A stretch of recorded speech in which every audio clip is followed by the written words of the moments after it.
Kalau secara teori ya, sebenarnya Musrembang ini tidak perlu. Itu penyebab utamanya kenapa maraknya korupsi di Indonesia ini semakin besar gitu. Balik lagi di pendidikan anti korupsi sih Mas, untuk generasi-generasi ke depan. Soalnya ini jujur aja di tataran mahasiswa aja, di organisasi kemahasiswaan tuh itu beberapa LPJ ada yang di otak atik begitu kan. Ini jujur. Oh, di itu Saya di sebagai mahasiswa nih ya. tingkat kampus aja Iya, ya. di dekat kampus tuh aja ada. Nah, ya.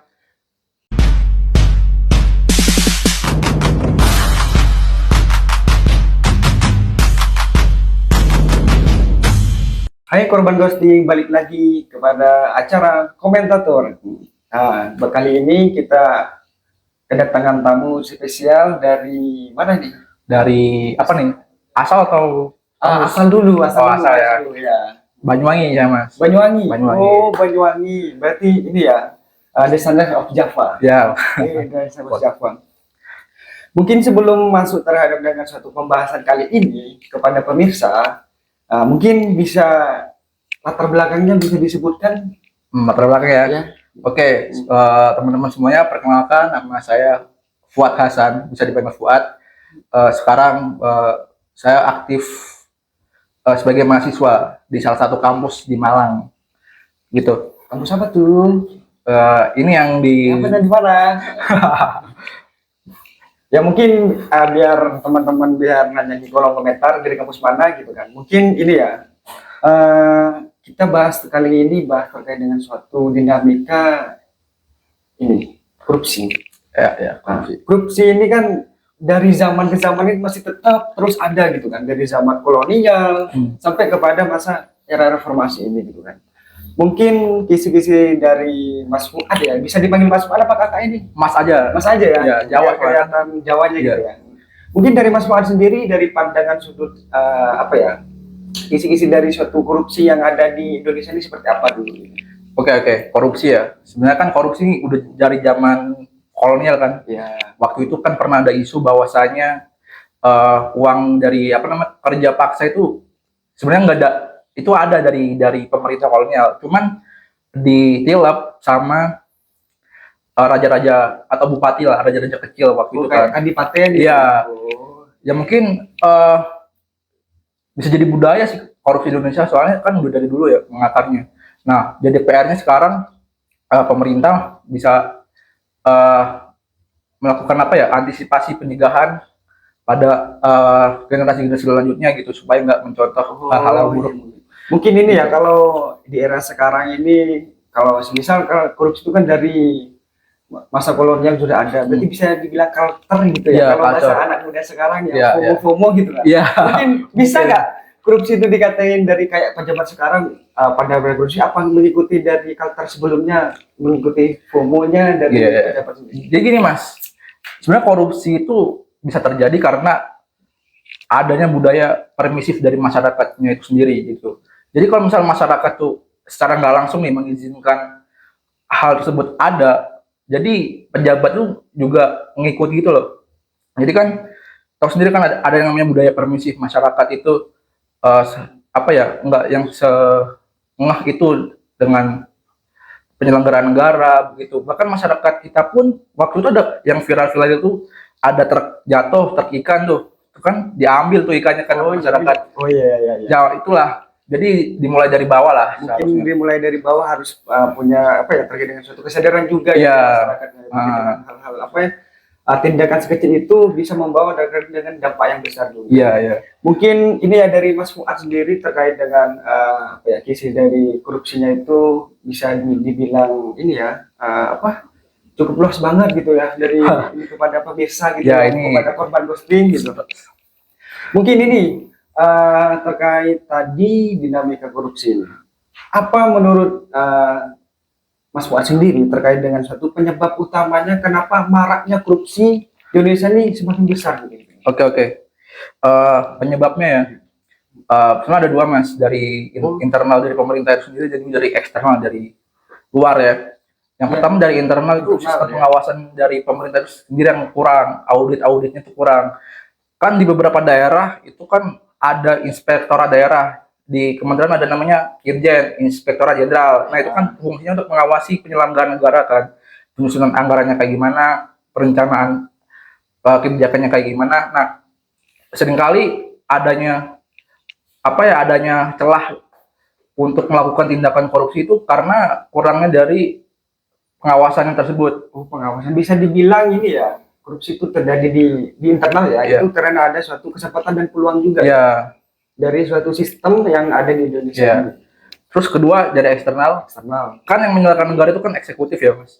Ya, Kalau di daerah kan Pemda. Nah kalau eksternal itu dari luar itu sebagai negara demokrasi kan ada namanya sistem check and balance. Nah fungsinya kan di DPR, di legislatif tuh, yang seharusnya itu menjadi anjing penggonggong buat pemerintah yang selalu mengawasi penyelenggaraan negara gitu. Tapi faktanya di lapangan itu anggota-anggota legislatifnya masih malah ikut kong kali kong gitu kan, ikut bermain juga. ikut bermain juga kan, yang mengesahkan kebijakan kan, misal undang-undang nih, itu kan proses antara eksekutif dan legislatif kan. Nah, itu bisa jadi kolusi antara dua lembaga itu. Jadi kong kali kong buat kepentingan golongan lah atau apalah gitu. Oh, mungkin terkait dengan suatu korupsi itu ada dua. Yang pertama tadi ada apa namanya? Internal sama eksternal. Ya. Mungkin kalau kita berbicara terkait dengan suatu dampaknya gitu kan. Bagaimana sih nantinya kalau semisal dari pejabat dari dua itu, dari legislatif sama eksekutif itu melakukan suatu tindak pidana korupsi terhadap dampak dari perekonomian di Indonesia gitu. Buat dampaknya kan sangat luas kan. Korupsi ini menyangkut kerugian negara kan. Bisa jadi ada yang kolaps perekonomian negara begitu. Waktu itu kan yang pas Orde Baru jatuh itu kan karena banyak KKN di pemerintahan, KKN di kabinetnya Soeharto kan gitu.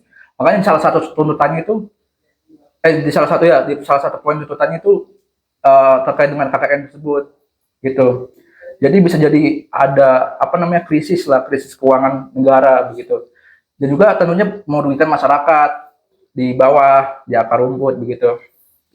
Oh ya, bisa disebutkan terkait dengan suatu kondisi pada waktu masa sebelum era reformasi dan sesudah masa reformasi sekarang ini, Mas. Kondisi korupsi ya? Kondisi korupsi itu, Mas. Apakah semakin maraknya atau semakin membaik atau semakin memburuk malah di era reformasi ini? Oke. Kalau misal bicara dari data ya, kalau data itu menunjukkan bahwa di era reformasi ini justru makin banyak mas korupsinya, karena dulu di zaman Soeharto, zaman Orde Baru itu paling yang korupsi beberapa saja ya dari elit-elit politik di Jakarta begitu. Terpusat lah. Ya terpusat, karena waktu itu masih sentralisasi kan. Ya. Nah sekarang karena diubah jadi desentralisasi, jadi pejabat-pejabat daerah kan punya wewenang buat mengelola daerah sendiri. Nah di situ ada beberapa penyelewengan lah dari penyelenggaraan itu. Jadi kan waktu itu banyak kan bupati, wali kota yang ditangkap tangan oleh KPK kan waktu itu. Nah itu, jadi sekarang korupsi udah di tataran daerah begitu. Mungkin dari efek wewenang desentralisasi tadi. Oh ya, mungkin kalau tadi dari banyaknya pemerintah daerah yang melakukan suatu tindak pidana korupsi, begitu dari mana juga menteri juga melakukan suatu tindak pidana korupsi juga, itu kalau dari dilihat dari sudut pandang dari masyarakat atau dari situ mahasiswa atau dari bagian dari literasi korupsi itu membuat suatu ini ada asumsi terkait dengan suatu liga korupsi juga sih. Ya, itu kan menjadi suatu ini ya ajang lah suatu kompetisi gitu. Mungkin kalau kita berbicara suatu IPK ya, IPK indeks prestasi kumulatif kalau di kampus itu ya. Kalau di kampus ini IPK. Kalau IPK dari suatu tindak pidana korupsi indeks persepsi korupsi itu kan kalau di mata dunia itu ini tinggi. Ya. Ibaratkan kalau mahasiswa itu lulusnya kumlot gitu kan. Itu gimana itu? Persepsi dari pihak luar gitu Mas terkait dengan suatu negara Indonesia terkait dengan suatu indeks IPK-nya gitu. Indeks prestasi korupsi ya mas ya. Di Indonesia sendiri kalau di luar kan agak lumayan ya, tapi faktanya di lapangan kan beda gitu kan. Bahkan kemarin sebenarnya ada beberapa lembaga misal yang kemarin mengaudit Jokowi yang jadi top apa namanya itu yang Jokowi jadi kemarin, yang apa ya, itu lupa aku. Eh, Oh, ini terkait dengan pemimpin yang ya Menkorup itu dari lembaganya apa tuh? Lembaganya namanya lupa. lembaga yang mana ini? Banyak soalnya. Lembaga yang menjadikan Jokowi jadi top tiga pemimpin terkorup di dunia. Oh, Nah, ya, itu kan salah satu lembaga internasional ya kan, internasional ya. yang menaungi indeks persepsi korupsi. Jadi sebenarnya Indonesia ini di apa ya, dijadikan apa namanya, objek lah buat, karena negara berkembang juga. Jadi IPK indeks persepsi korupsi mungkin eh, kurang ya kalau faktanya di lapangan begitu gitu Mas. Oh iya, mungkin sedikit mau menanya terkait dengan Mas Fuad sendiri ya, terkait dengan suatu tadi literasi terkait dengan korupsi sendiri. Bagaimana sih tanggapan dari seorang mahasiswa lah, seperti Mas Fuad sendiri ini yang masih apa namanya belajar lah di kampus itu. Mungkin melihat Indonesia ke depannya itu gimana gitu. Oke. Sebagai generasi lah penerus bangsa sendiri. Iya. Nah, kebetulan kan saya lagi menempuh kuliah S2 ya di administrasi publik di UB ya. Nah, melihat ke depan itu kan visi pemerintah kan 2045 Indonesia Emas tuh kan ya.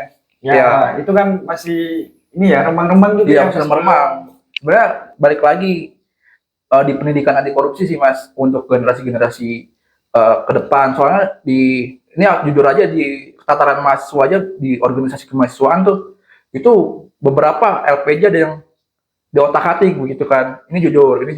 Oh, itu Saya di sebagai mahasiswa nih ya. tingkat kampus aja Iya, ya. di dekat kampus itu aja ada. Nah, ya itulah, mungkin prosesnya agak susah ya, tapi insya Allah bisa lah Indonesia untuk mengatasi itu. Jadi harus dibangun dari bawah, dari masyarakatnya juga begitu. Kalau masyarakatnya sadar akan kerugian korupsi yang begitu besar begitu, jadi kesadaran masyarakat untuk apa ya, untuk mengingatkan pemerintahnya, untuk mengawasi pemerintahnya itu akan lebih tinggi juga. Yang ngomongin di ini ya, di tingkat kampus gitu ya Mas, terkait dengan suatu praktek ini kan, itu kan sebenarnya udah masuk ke praktek gitu. Iya.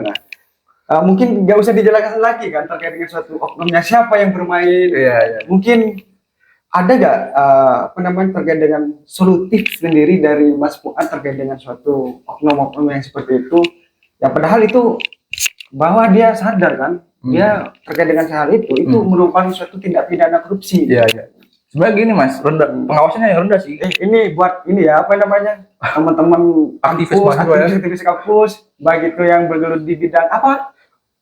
BEM, Ya, BPM. Mungkin itulah di orma-orma. Ya. Mungkin lanjut lagi. Sebenarnya gini, karena ada celah Mas di situ, karena sistem pengawasannya rendah banget gitu.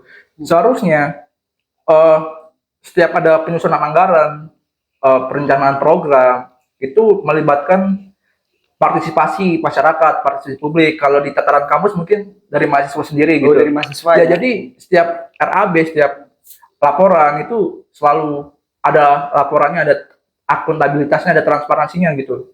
Entah itu dipublish di media sosialnya ataupun ada platform semisal ada open government gitu. Jadi setiap uang masuk, uang keluar itu terdata begitu dan bisa dilihat oleh umum. Mungkin itu bagian dari solutif untuk meningkatkan suatu partisipasi terkait dengan suatu apa ya di tingkat kampus seperti itu ya. Mungkin balik lagi ya terkait tadi, balik lagi kepada suatu kondisi di Indonesia itu sendiri. Apakah nanti korupsi ini di Indonesia ini benar-benar dipengaruhi oleh suatu sistem pemerintahan atau juga dari ada budaya juga terkait dengan suatu terjadinya budaya tindak pidana korupsi ini di masyarakat itu. Ya, sebenarnya dua-duanya itu jadi faktor ya Mas. Jadi pertama dari sistemnya yang lemah ya, pengawasannya lemah, pengawasan anggarannya lemah, dan kedua dari budaya itu sendiri, dari masyarakat yang mengizinkan tindak pidana korupsi. Yang seperti yang saya bilang tadi di awal, masyarakat kita nih sebenarnya sama aja gitu sama pemerintah. Cuma masyarakat kita ini nggak punya akses buat korup gitu. Sebenarnya kita bisa lihat di lapangan itu, yang tadi saya bisa lihat ada yang kemarin ada berita tuh yang kecelakaan kereta api tuh, yang HP masinisnya jatuh tuh diambil sama masyarakatnya. Nah, budaya-budaya tersebut harus kita hilangkan lah dari masyarakat gitu. Mungkin itu ya, dari kalangan bawah ini merupakan suatu langkah awal ya terkait dengan suatu apa namanya, di mana masyarakat khususnya kalangan bawah ini juga mengerti juga terkait dengan suatu tindak pidana korupsi itu sendiri ya. Mungkin ini ya Mas ya, kalau ngomongin korupsi ini kan sebenarnya gak ada habis-habisnya lah gitu kan. Setiap apalagi kasus-kasus yang sekarang ini dari terkait dengan adanya tindak pidana korupsi yang merugikan negara beribu-ribu triliunan juga, ratusan-ratusan triliun gitu. Mungkin ini ya, terkait dengan mengenai kasus korupsi di Indonesia ini menurut Mas Fuad yang sangat merugikan terhadap dengan masyarakat bawah itu apa itu? Ini contoh kasusnya ya. Itu contoh kasus sih. Kalau gitu saya bawa data nggak apa kan? Bawah ke bawah. Nah, Kalau salah ngomong, kalau misal ntar dikira apa pengirim opini lagi. benar. Nih Ini kalau udah ada datanya loh benar. ini ada datanya ya. Terkait kasus korupsi akhir-akhir ini yang lumayan kerugiannya lumayan tinggi itu ada dari Pertamina itu. Pertamina. Yang Sebenarnya- masuk ke Liga 1 itu ya? Ya, Liga 1, Liga Korupsi Indonesia. Itu kerugiannya lebih dari 200 triliun.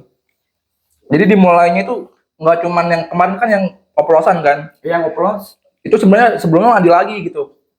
Sebelumnya itu ada lagi. Ada lagi. Dengerin terkait dengan masyarakat itu sebenarnya terkait dengan oplosan itu sebelum sudah ada apa namanya? Kasus pertama Kasus oplosan. pertama lagi. Jadi dimulai dari tahun 2011 Mas, itu ada kasus kontrak apa namanya gas LNG itu namanya. Itu dilakukan tanpa adanya kajian pasar. Jadi sebenarnya di Indonesia ini kebutuhannya nggak sebegitu akan gas tersebut. Cuman di di kontraknya itu ditulisnya lebih tinggi lagi. Jadi markup lah, seperti markup. Oh, maaf, Iya. ada pengelembungan anggaran juga gitu. Iya. Soalnya permintaan di pasar Indonesia itu sebenarnya nggak begitu tinggi, cuman si Pertamina ini kontraknya tuh tinggi gitu. Terus dijualnya juga lebih tinggi dari harga pasar. Padahal di Indonesia masih ada pasokannya gitu, jadi nggak sesuai dengan kebutuhan pasar di Indonesia. Oh. Jadi padahal di Indonesia ini udah ada, masih ada gitu, tapi dari Pertamina-nya masih aja melakukan pengadaan itu ya. Iya. Mungkin sebelum ini ya lanjut lagi kan dari Mas Fuad ini sudah apa ya menyiapkan data. Mungkin data-data ini bisa disebutkan dari mana aja gitu, dari sampai mempelajari atau dari berita-berita mana atau dari apa namanya riset-riset mana gitu. Ini saya ambil dari beberapa artikel sih di web ya, di berita-berita gitu. Terkait tadi Pertamina yang LNG itu, terus yang oplosan itu total kerugiannya 193,7 triliun. Itu skema korupsinya itu kan mencampur tuh dari Pertamax sama Pertalite kan. Pertalite kan lebih mahal kan. Ya. Kalau per liter kan bisa untung 2.000 sampai 3.000 kan. Oh. Kalau kan misal Pertalite 10.000 nih. 10. Ya, bisa diterangkan lagi terkait dengan suatu kerugian yang yang dioplos itu Mas. Gini, kan Gimana? pertama harganya 12 lebih kan, 13.000 kan. Yang pertama Pertamax nih, dioplos sama Pertalite yang harganya 10.000. Kan bisa untung tuh. Untungnya 3.000 kan. untungnya bisa 3.000. 3.000 kan, 2.000 3.000. Itu bayangin aja dalam satu tangki BBM yang isinya tuh 16.000 liter, itu sekali distribusi itu bisa untung 48 juta sekali distribusi. Sekali distribusi itu. Iya, Itu bisa nggak? Itu berapa kali atau dari berapa tahun itu? kalau sebenarnya data yang saya bawa ini tahunnya mungkin bisa dari beberapa tahun yang lalu ya, karena dan baru ketahuan kemarin. Iya kemarin sih itu, waduh gak kebayangin berapa distribusi yang di. Ya, dari yang saya baca total kerugiannya hampir 200 triliun. Gitu. Itu dihitung berapa tahun itu. Dan berdampak juga sama Kepercayaan publik gitu. Iya, makanya kemarin banyak yang pindah kan ke sel, gitu ya. terus SPBU swasta gitu. Itu akibatnya kalau misal bermain-main dengan rakyat gitu kan. Terus ada lagi kan kasusnya Tom Lembong. Tahu kan Tom Lembong tuh? Tahu Tom Lembong yang impor gula itu kan? Iya, impor gula tuh. Itu gimana kalau menurut Bapak sendiri kan? Sedangkan di pasar apa ya di internal negara ini kan sudah ini kan dari pemasukan dari masyarakat gitu kan. Tapi masih ada terkait dengan suatu impor itu gula gitu. Khususnya di kasusnya Tom Lembong ini. Ya, ya. Itu gimana itu kalau menurut pandangan dari Mas Fuad sendiri? Kalau kasus Tambang ini sebenarnya waktu itu salah koordinasi sih sebenarnya. Kan jadi Tambang ini memberikan izin impor tanpa koordinasi lintas kementerian dari Kementerian Perindustrian.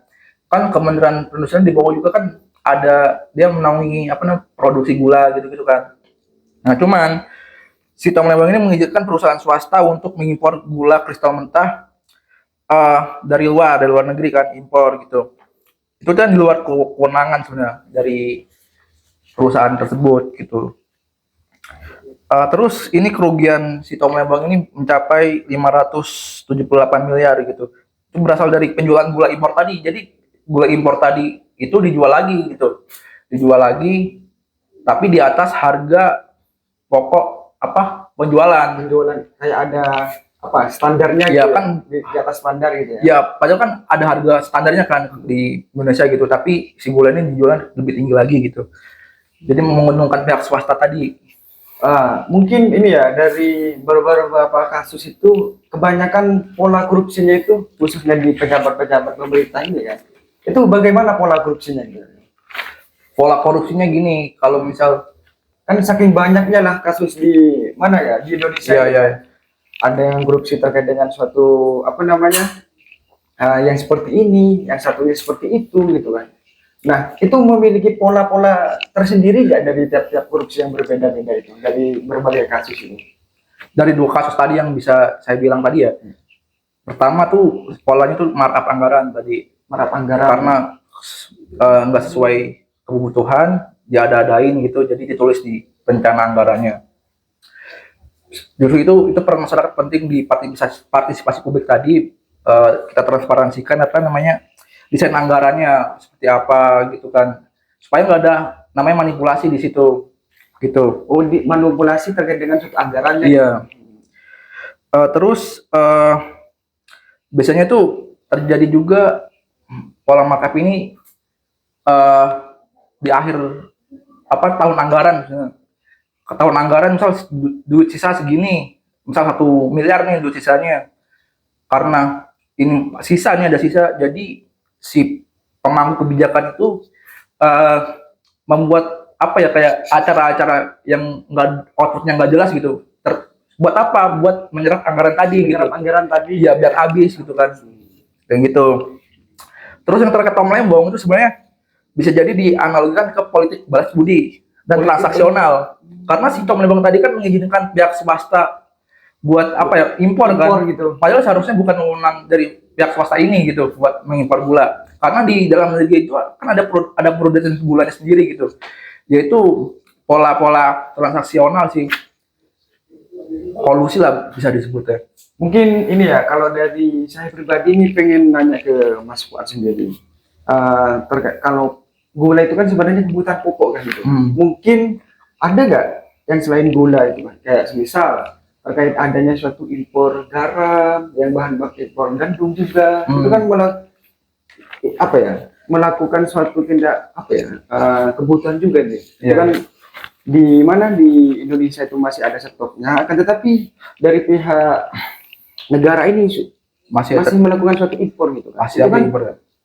Berdampak akan terkait dengan suatu harga di pasar. Iya, gitu. Iya. Jadi turun ya harganya. Dan juga petani itu jadi itu ya kan dia udah menanam itu. Jadi gini, balik lagi tadi, itu kan bentuk kong kali kong dari swasta kan. Maksudnya si swasta ini kan bisa mengadakan proses pengadaan barangnya itu kan dari izin dulu kan dari pemerintah ya. Kalau mau impor gitu-gitu kan. Nah itu ada kepentingan di situ Mas. Soalnya tadi kan di kasus Tom Lembong itu kan ada apa namanya istilahnya tuh win-win dari pemerintah dan swasta karena ini harus mengizinkan akses buat swastanya buat beli barang dari luar padahal kan di Indonesia di lapangan di masyarakat itu kan sebenarnya bisa dipenuhi dengan petani lokal misal impor tadi garam kan kita udah banyak petani garam di Madura misal tapi tetap aja si pemerintah impor karena apa? Karena itu buat menangin tendernya tadi, buat menungin tendernya kan pihak swasta kan, Dan buat swasta. ya, supaya si swasta ini dapat keuntungan gitu dari impor terus dijual lagi gitu kan.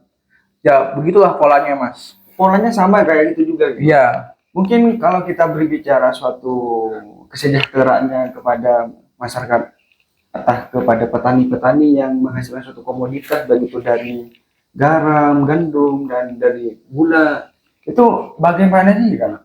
Apa ya? Seorang pejabat atau pemimpin di suatu negara, khususnya di Indonesia ini yang apa ya? Negara yang komoditasnya yang penghasilannya dari petani, dari apa kayak beras juga, garam dan sebagainya, itu mungkin yang balik lagi ke tadi terhadap dengan suatu polanya gitu kan. Mungkin ada nggak terkait dengan suatu hal-hal yang bisa mensejahterakan terkait dengan suatu petani dari suatu komoditasnya yang dihasilkan dari petani itu. Ya itu tadi mas, mengurangi impor sih mas. Kan kalau misal nih pemerintah kebanyakan impor kebutuhan pasar, misal gula, padi, beras. Padahal kan di Indonesia ada juga yang menanam itu kan, petani menanam beras, nanti dijual di kemana? Nanti kalah dalam persaingan pasar, si petani ini bisa kalah karena adanya produk dari luar tadi. Nah, penjaganya apa ya? Pemerintah mengurangi lah dengan kebijakan mengurangi impor lah. Jangan kebanyakan impor hal-hal yang sebenarnya Indonesia ini banyak gitu kan, apanya sumber dayanya, tapi pemerintah tetap aja impor gitu. Ya tadi karena menguntungkan koleganya gitu, supaya koleganya dapat untung gitu. Itu bagian dari ini ya kawan, polusi juga ya. Iya, polusi namanya. Berarti sejauh ini KKN itu masih tetap terjadi ya di masa era reformasi ini kan? Tetap kolusi udah, nepotisme juga kan kemarin. Iya, tahu lah. nepotisme itu udah tahu lah dari teman-teman atau dari kalangan mahasiswa, baik dari masyarakat juga gitu kan. Sudah apa namanya? Sudah jelas lah terkait dengan suatu nepotisme itu gimana gitu kan. Iya. Yang dilakukan di mana itu? Ada lah, jangan disebut nanti. Kita balik lagi ya, aku sebenarnya sempat masih ini ya, penasaran juga terkait dengan suatu petani juga kan. Soalnya kalau kita berbicara korupsi, itu kan berbicara suatu dampaknya juga gitu kan. Dampaknya itu merembet suatu kemana-mana juga.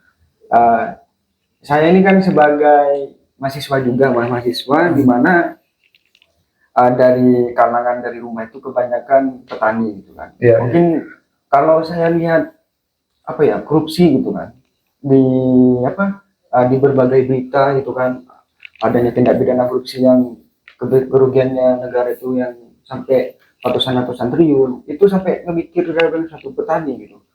Loh, kok bisa sih gitu kan pejabat ini melakukan suatu tindak pidana korupsi gitu kan, sedangkan terkait dengan suatu masyarakatnya sendiri itu masih kesenjangannya masih tinggi gitu kan. ya. Itu bagaimana sih pemikirannya dari suatu pejabat gitu kan yang melakukan suatu tindak pidana korupsi itu?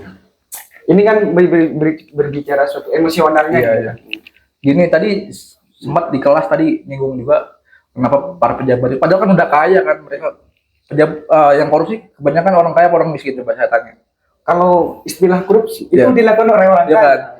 Jadi kebutuhan manusia itu kan ada hierarkinya kan. Ya, ada tingkatannya ya. Ada hierarki kebutuhan Maslow lah, yang ada 5 itu semakin semakin tinggi tingkat kepuasan, semakin tinggi kan ada hierarkinya tuh, ada 5 tuh. Yang paling atas tuh saya lupa, kebutuhan untuk absolusi diri itu.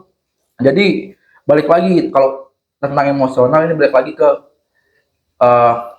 manusia itu kan ada manusia yang serakah kan, jadi nggak puas dengan, sebenarnya ada namanya kebutuhan, ada yang namanya keinginan. Jadi para pejabat-pejabat ini memenuhi keinginan ini. Padahal kalau misal satu mobil aja udah cukup kan dia buat jalan kemana, 2 mobil juga cukup. Tapi yang namanya keinginan ini nggak ada habisnya gitu. Entah itu pengen beli ini itu. Nah jadi itu nggak ada habisnya nama manusia, dan punya akses juga kan, punya akses kemana-mana, jadi bisa beli apapun gitu kan. Ya itu.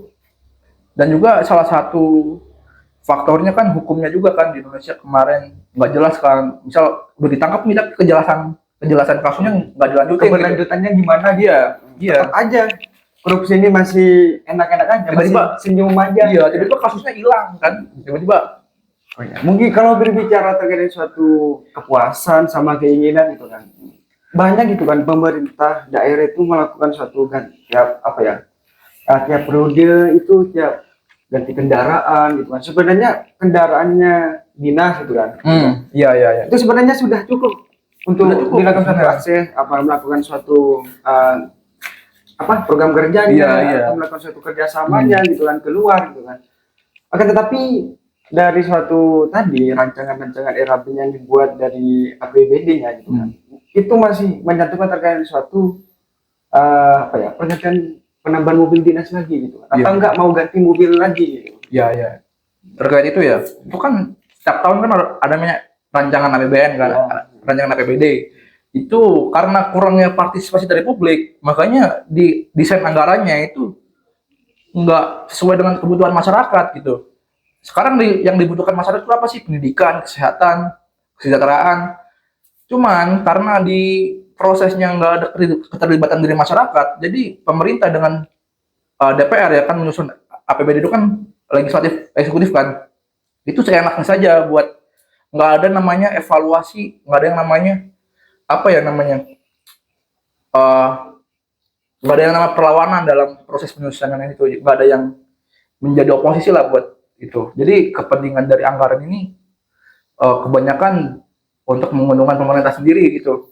Yang tadi yang padahal masih bagus kan mobil dinasnya, tapi diganti lagi dengan yang lebih bagus gitu. Ya tadi itu karena nggak ada partisipasi publik yang ikut sertakan dalam proses penyusunan APBD-nya. Oh yang ngomongin suatu partisipasi publik ya terkait dengan suatu anggaran di mana di APBD gitu kan.